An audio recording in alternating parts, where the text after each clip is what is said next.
Bishalgarh office টিলা স্থিত CPIM party অফিসের সামনে শনিবার দুপুরে 3 দফা দাবি নিয়ে এক গণ অবস্থান করা হয়। এই 3 দফা দাবি হলো রাজ্যের মধ্যে নেশা সামগ্রী বন্ধ করা এবং শাসক দলের মৎস্য দপ্তরের মন্ত্রী সুধাংশু দাস অবৈধভাবে কন্ট্রাক্টর থেকে টাকা রোজগার করার যে বিষয় স্বীকার করেছেন তার পরিপ্রেক্ষিতে মন্ত্রীর বিরুদ্ধে ব্যবস্থা গ্রহণ করা, নেশা কারবারের মাস্টার মাইন্ডদের আইনের আওতায় আনা। এদিনের এই গণ অবস্থানে উপস্থিত ছিলেন সিপিআইএম দলের প্রাক্তন মন্ত্রী ভানুলাল সাহা, সিপিআইএম প্রাক্তন মন্ত্রী মানিক দে, বিশালগড় সিপিআইএম মহকুমা কমিটির সম্পাদক পার্থ প্রতিম মজুমদার সহ অন্যান্যরা। এদিনের কর্মসূচি ও তাদের দাবি দেওয়া নিয়ে বিস্তারিত জানিয়ে মহকুমা সম্পাদক পার্থ প্রতিম মজুমদার আরো বলেন, আজকের দিনে কেউ শান্তিতে নাই। আর এই কথা আমাদের 3 দফার মধ্যে একটা বিষয় আছে, মন্ত্রী সুধাংশু দাসের বরখাস্তের দাবি। একটা ছেলে স্কুলে নকল করে, ঠিক আছে, সে যদি নকল করে ফার্স্ট ডিভিশন পেয়ে দাবি করে যে নকল করেছি, বেশ করেছি, মানা যায়। আপনি কি বলবেন? নকল করেছে, চুরি করেছে, চোর চোরের মতো থাকলে এটা কিছু মানা যায়, ক্ষমা করা যায়। চোর যখন সাধু সাজে বলে যে যা করেছি ঠিক করেছি, তখন পাবলিক মাথা ঠিক রাখতে পারে? একটা ছেলে অল্প বয়সে মন্ত্রী হয়েছে, কিন্তু কুবিদ্যা প্রথম থেকেই অভ্যস্ত। বলছে এটার নাম আমি আপনি বলি যাকে ঘুষ, তারা এটাকে ইংরেজিতে বলেছে সোর্স মানি, মানে একটা মাধ্যম থেকে উপায় করে অর্থ লাভ করে।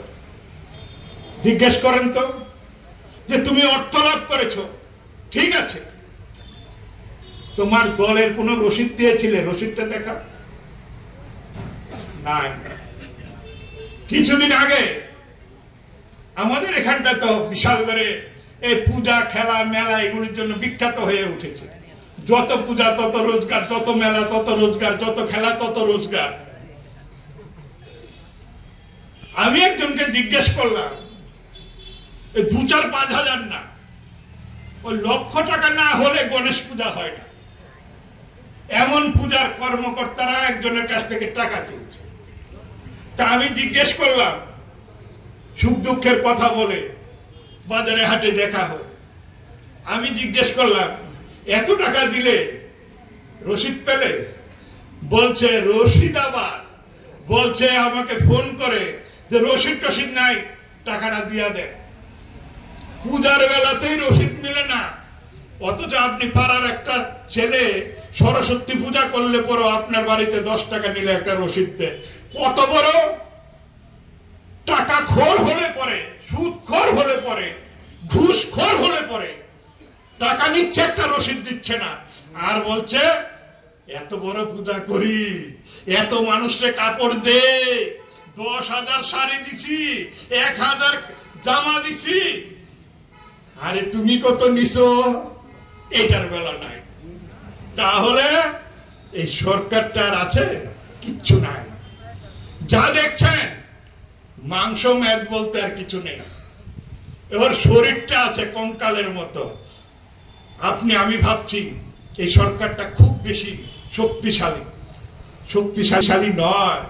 আমরা যদি জাগতে পারি, মানুষ যদি তার যে উপরে যে নির্মম অত্যাচার, যে শোষণ, যে বঞ্চনা, এটাকে যদি বুঝতে পারে, বেকার যদি তার কথা ভাবতে পারে যে কেন আমি টেট পরীক্ষা উত্তীর্ণ হয়ে চাকরি পাই না, কেন টিএসআর এ ইন্টারভিউতে টেকার পরও, আদালতের নির্দেশ থাকার পরও আমি চাকরি পাই না, এগুলি যদি বুঝতে পারে, রেশন শপে গেলে কেন 14টা নিত্য প্রয়োজনীয় জিনিস, এটা যদি বুঝতে পারে, বিদ্যালয়ে গেলে পরে কেন শিক্ষক নাই, এটা যদি বুঝতে পারে, আমার ছাত্র, আমার ভাই বোন, আমার সন্তানদেরকে বিদ্যালয়ে পাঠাই বেঞ্চে বসার জন্য, তারা কেন রাস্তায় বসে, এটা যদি বুঝতে পারে, দেখবেন আজকের দিনে যেই সাম্রাজ্য তারা বিস্তার করেছে, এই সাম্রাজ্যে তারা টিকে থাকতে পারবে না।